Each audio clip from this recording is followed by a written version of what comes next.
Alain Delon, il me prend par le cou, ce moment de stupeur vécu par Patrick Sabatier avec l'acteur. Au micro de RTL, l'animateur Patrick Sabatier s'est souvenu du jour où Alain Delon fut le premier invité de l'émission Jeux de la vérité. Le 18 août dernier, Alain Delon est décédé à 88 ans dans sa propriété de Douchy, entouré de ses enfants Alain, Fabien, Anouchka et Anthony. Alain, Fabien, Anouchka, Anthony, ainsi que son chien, Loubo, ont l'immense chagrin d'annoncer le départ de leur père.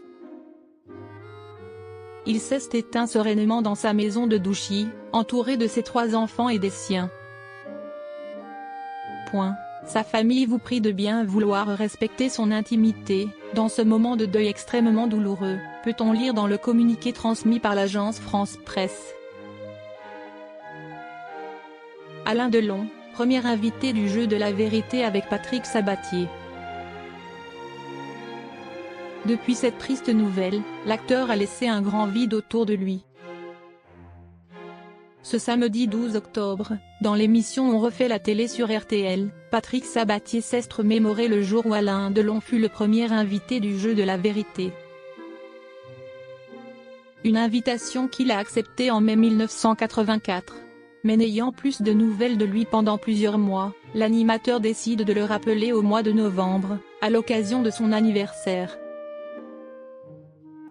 Je commence à me dire qu'il ne va peut-être pas venir, s'inquiète-t-il à ce moment-là. Je l'appelle et je lui souhaite un bon anniversaire. Lui me tutoyait, moi je le vouvoyais. Je lui demande, on est toujours d'accord pour le mois de janvier? Et là, Alain Delon, si est Alain Delon, il me dit, quand Alain Delon dit oui, Alain Delon viendra, raconte-t-il en rigolant. Patrick Sabatier, il m'a tellement marqué dans ma vie.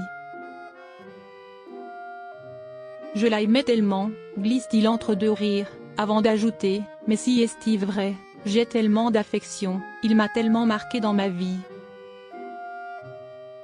Le 10 janvier, la veille de l'émission, Patrick Sabatier se rend à l'aéroport de Roissy pour récupérer Alain Delon, qui revenait de l'étranger et passe la soirée avec lui.